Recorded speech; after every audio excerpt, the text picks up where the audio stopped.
In 1985, an insect-themed toy line appeared in the United States. It featured 7-inch action figures with companions and riding mounts that were in actuality puppets that a child could control with their hand. This toy line existed in a fully realized universe on a planet where the people had mutated into half-human, half-insect heroes and villains. The toys were expertly crafted and highly detailed with an ambitious marketing campaign that included an animated miniseries and comics. A year later, the toy line vanished. Where did these toys come from? How were they made? Who was responsible for their creation? And what happened to these insect warriors and their faithful steeds? The answers to these questions have remained a mystery throughout the years. Until now. This is their story.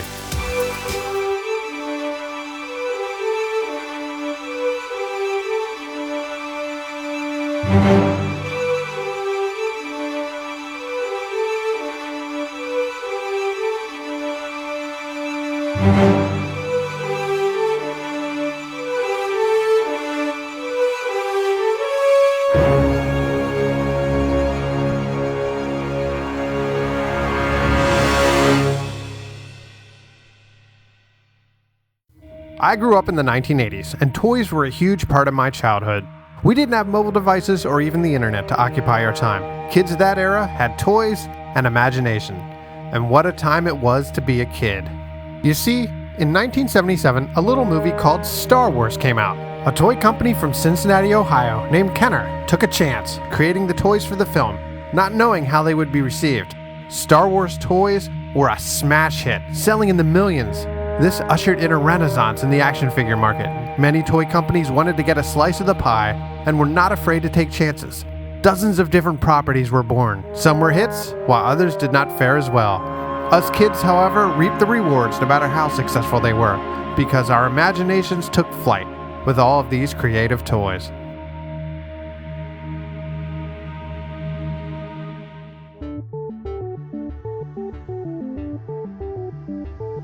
This is where the Sectaurs come in. The Sectaurs were created by puppet and toy designer Tim Clark. Tim worked for Sesame Street puppet maker Kermit Love and later Jim Henson, and contributed to TV shows Sesame Street, Fraggle Rock, and the film The Dark Crystal. Tim not only created the Sectaurs, but also the Boglins. Both of these toy lines involved hand puppets, and the idea for the Sectaurs, like most ideas, started small. As an insect. A fly, as a matter of fact. There was a fly hand puppet that I made while working for Kermit Love, who is the guy who designed Big Bird and Snuffleupagus. He was a college professor of mine, and I started working for him right out of college. And when we didn't have projects to do, I would make puppets, of the materials around the studio. I had a Halloween party to go to, and I never liked wearing masks, because you go to a Halloween party, you wear a mask, and then you can't drink or eat. So I thought, what should I do? And then I thought, I started playing around with the idea of making this fly that was, used your fingers as its legs, as a hand puppet. And I just started playing around with all the different materials around the studio, and I made that fly hand puppet.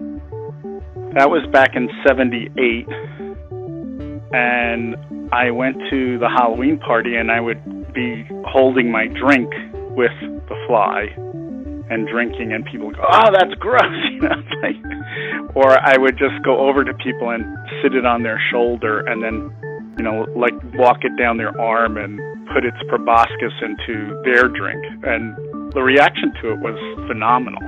So then years later, when I started working with Seven Towns, they are my representative in licensing several of my toy products. I was sitting in a meeting with Maureen Trotter, who was my business partner at that time, and Larry Mass, who was the agent for Seven Towns in the New York office. And we were talking about different ideas and showing Larry different ideas that Maureen and I had been developing as toy products. And I pulled out the fly and I said, I made this years ago, but, I still think it would be really cool as a kid's toy.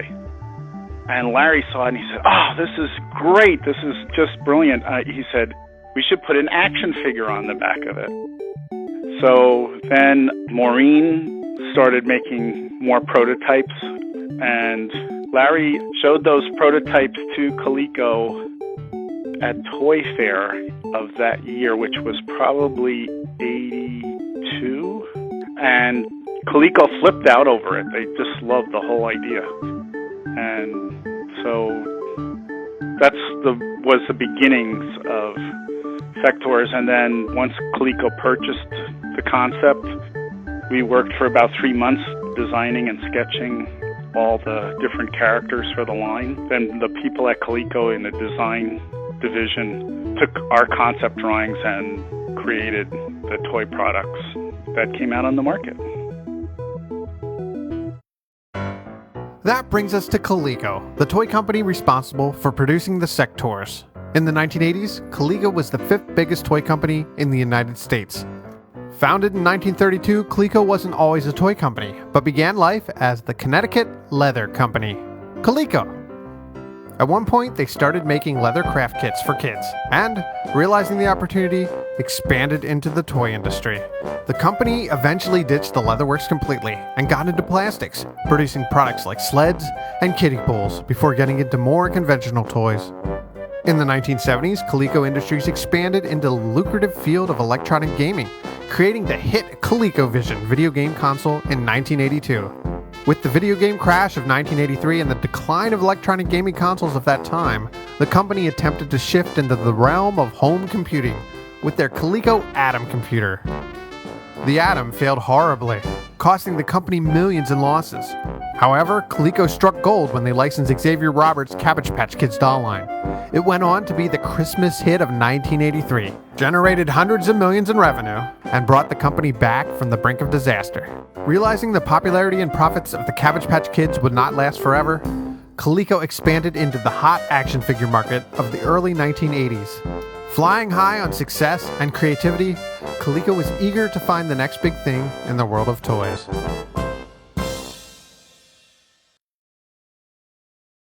Coleco had now secured the rights to the Sectaurs, and it was time to begin the lengthy process of bringing Tim Clark, Maureen Trotto, and Larry Mass's toy concepts to life.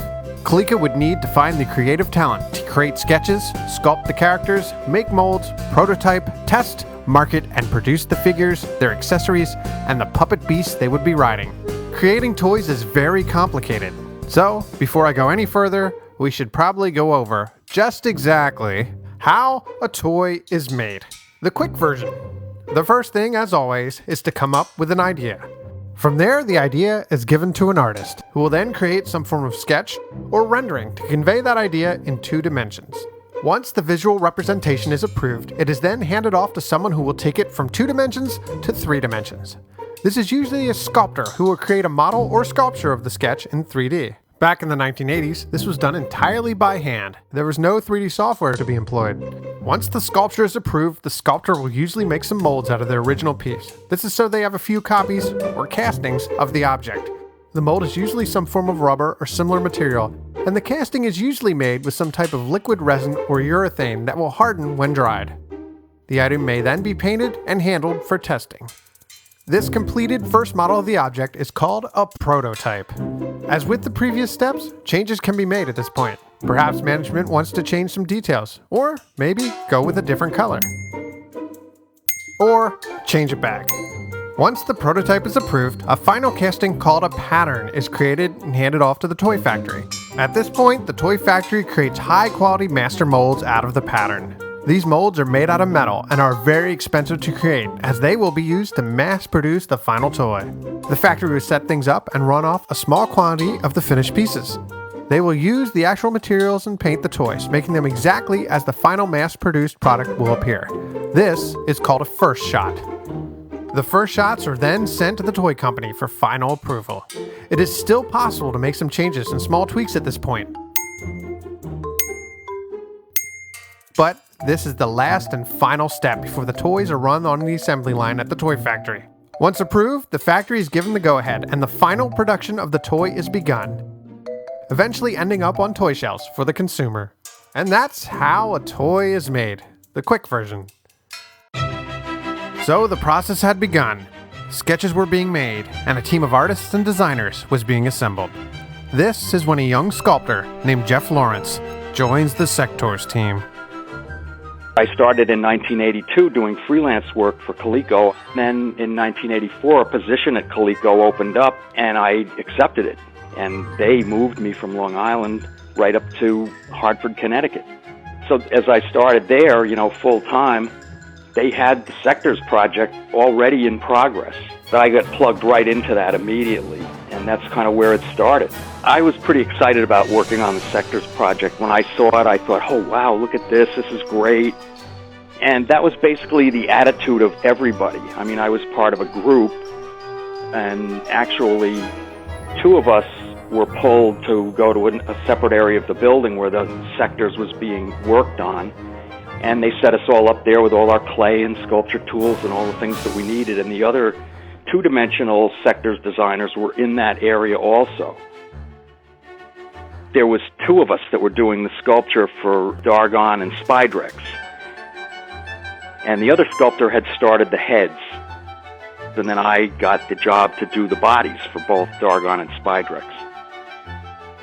That's where I started. I jumped right in on those 2 bodies and made them. And we made them 3 times their production size. So they were large figures. But that's a nice way to work. It's easier to make details on a larger figure, and then they pantograph them down and all the detail sharpens up, and it really turns out nice. I also worked on the Dragonflyer, the head for the Dragonflyer, and did that one from start to finish. And that would be in what people are calling the first wave.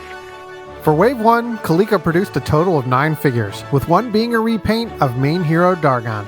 The heroes and villains are evenly split, with 4 characters each. The heroes consist of 2 deluxe figure sets and 3 basic sets. The first of the basic figure sets is Zack, man of action and close friend of Prince Dargon. His companion insect is named Bytor, and Bytor does exactly that. With a push of the button on his back, his jaws clamp shut in a biting motion. The second basic sets figure is Mantor, the wise Obi-Wan Kenobi type mentor character to Prince Dargon. It is a play on words, as Mantor, the mentor, is based on the original sketch, which resembles a mantis. He comes with his insect named Rappler. It has a cool repelling mechanism of a string on a spool, complete with grappling hook. The third basic set for the heroes is a silver repaint of main character Dargon.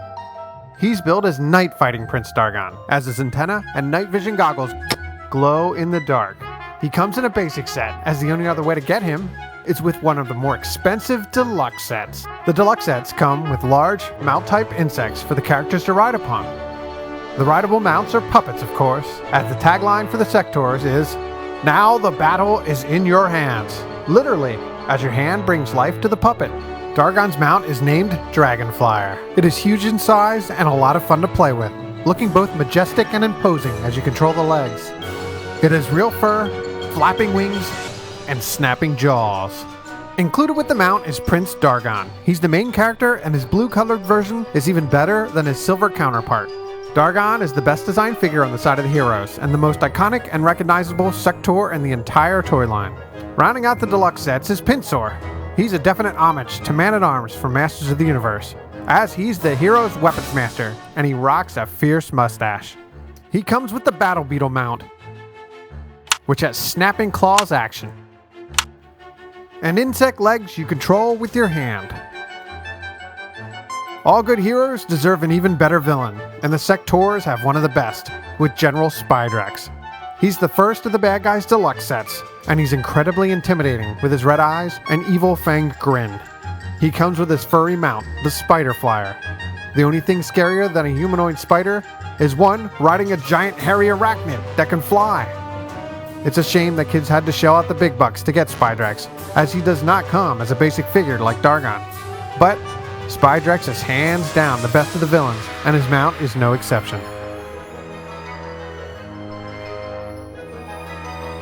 The second villain deluxe set is Skalk and Trancula, another spider riding on a spider. His mount is a cool tarantula puppet. Skalk is the scheming son of Spydrex's boss, the Empress of the Dark Domain. Essentially, Skulk is the Sector's version of Starscream from the Transformers, or G.I. Joe's Destro, as he's always clashing with the main bad guy for power, instead of working with them to defeat the heroes. The first of the two basic villain sets is Commander Waspax. He's Spydrax's loyal second-in-command and the most normal-looking of the evil Sectors.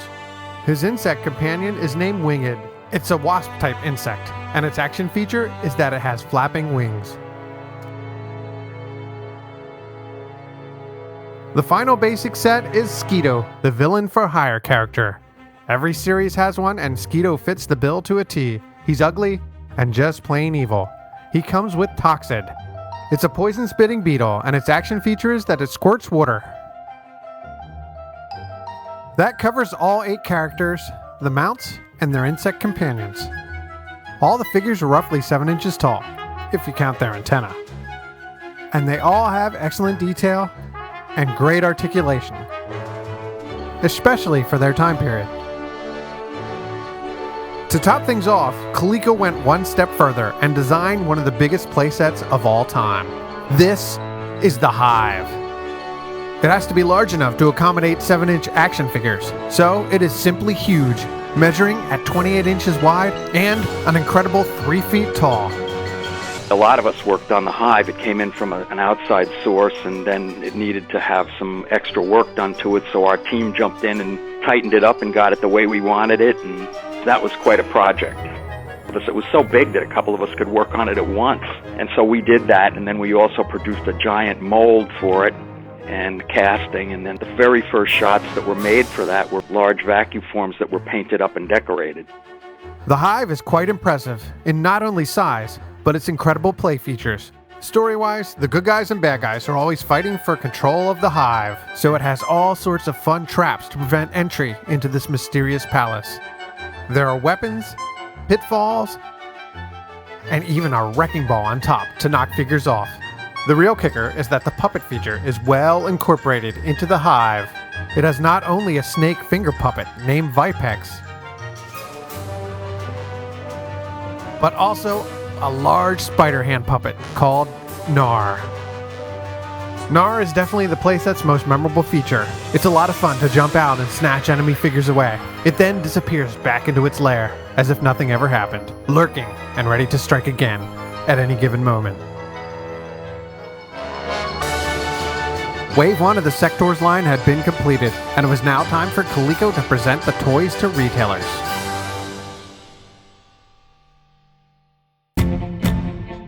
On February 11th, 1985, the Sectors made their debut at the annual Toy Fair in New York City. The first round, as far as I know, everything was fine. They did well. Mattel had He-Man, and Hasbro had G.I. Joe. But it seems like action figures were really just starting to come into their own at that point. We went all out to make Sectors like the best action figures that were going to be there. When the buyers went through, that must have been decent what they wrote up and said that they would take. Because, I mean, they made it into all the stores. They were in KB Toys, and the other one was Toys R Us. When they came out, we went down to Toys R Us and looked and saw them in the stores, and we were all excited about that. So, yeah, the first wave, they got them out there. As soon as we were done with the first wave, we started in on the second wave. They always keep you busy, and you're always working ahead for the next year. The retail orders were placed, the toys were mass-produced, and the Sectors started to appear on toy shelves across the country. At retail, the Sectors came in large and colorful window boxes, and along with the figures, mounts, and insect companions, the sets included ample accessories. And a mini-comic. Along with the toys, Coleco created a multimedia marketing campaign that consisted of commercials, a comic miniseries created by Marvel Comics, and a 5-part animated series. The Sectors had their own fan club, newsletter, and even made costume public appearances. They were everywhere, at least for a little while. But Coleco didn't think long-term. Unlike their competitors, who had long-running animated series and comics, the Sectors were only miniseries type of events and didn't continue. Thus, the public's awareness of the Sectors diminished quickly, as did the toy sales. The Sectors just didn't sell. They spent most of the year of 1985 sitting on toy shelves and not in the hands of the consumers, before ultimately moving to the bargain bin. and disappearing from stores completely. The sales for that just wasn't there. They may have been on the expensive side, and that could have been part of the problem, why sectors didn't take off like a Masters of the Universe type thing. The kids' parents maybe didn't really want to drop quite that much money. Price-wise, in 1985, the basic Sectors figures cost around $8, while the deluxe figures with their mounts cost up to $25. Compared to competitors like Masters of the Universe, which averaged $5 per figure, and G.I. Joe, which cost just $3 each, there was a considerable price difference. You could almost buy twice as many Masters of the Universe, or 3 times the amount of Joes, for the price of one basic Sectors figure. The Sectors also came in huge window boxes, which took up a lot of valuable retail shelf space. Stores hate to waste shelf space on something that just doesn't seem to be selling. By 1986, the Sectors were finished. Or were they?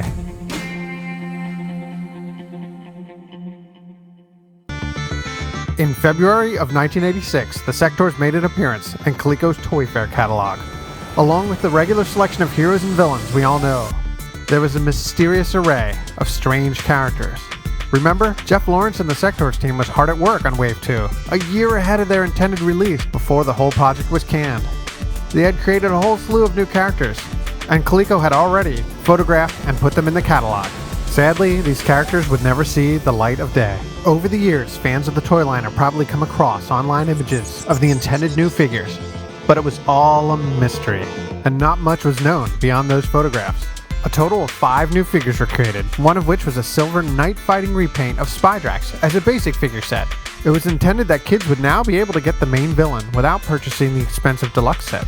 There was also Body Ball, a yellow pillbug type of hero that could fold up into a ball, and the one and only female figure, Stellara. The villains had a new muscle-bound purple character by the name of Knuckles. He had a large green arm with a punching action feature. And finally, the last of the new figures was villain Bandor. Bandor, that was a figure that I did from top to bottom. I did everything, the head, arms, legs, you name it on him, I did it. He's kind of got like a head, it looks a little bit Tyrannosaurus Rex-like. I've always liked all kinds of monster things. To work on stuff like this was fun. Once you really get into a project, it almost ceases to be a job. The Bandor figure made it to what they call first shots. That's when the first pieces are being run through the production molds and sent back to Coleco for approval. It never went into full-blown production. They got those first shots and then everything stopped. And it's also like that for Stellara. Bandor and Stellara are some of the rarest action figures out there. Once in a blue moon, you may see one in an online auction. These completed first shot figures number in the single digits, and they are actual pieces of toy history. Wave 2 also had new insect companions intended for the characters. It had Battlebug catapult type insects that could launch projectiles, and some mid-size insects that could be bought separately from the figures. A total of 3 of these were created, and they all had action features. A couple of these insects, called creepers, made it to the first shot phase, but none have been spotted in recent years. Perhaps the samples were discarded or lost over time. Thankfully, Jeff had stored one of the creeper prototypes he worked on. This fellow here is called Gyrofly. All the creepers went along with the puppet theme and had movable legs that were controlled by your fingers. Gyrofly's action feature is that if you pull one of his legs, it revs a mechanism inside that opens his wings and releases a small red flying disc. It actually works quite well and would have been an incredibly fun toy for kids.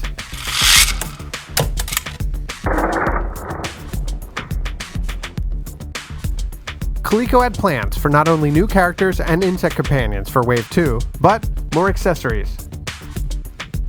And new rideable mounts. Most never made it past the prototype or even the sculpting phase. The Sectors could have gone on for years and years with all the creative new concepts Coleco and the design team had planned. Sadly, the Sectors line ended, and not long after that, so did Coleco. On July 12th of 1988, Coleco filed for Chapter 11. A year later, the company was bought by Hasbro for $85 million. Coleco never had another hit like the Cabbage Patch Kids, and once interest in them waned, so did sales. The Sectors and their other toy lines were just not successful enough to support the company and its growing debt. It's a shame that the Sectors line ended so soon, The toys were incredibly creative and are fondly remembered by fans. Not only that, but they're still recognized today for their uniqueness and exciting play features by people just now discovering these insect adventurers.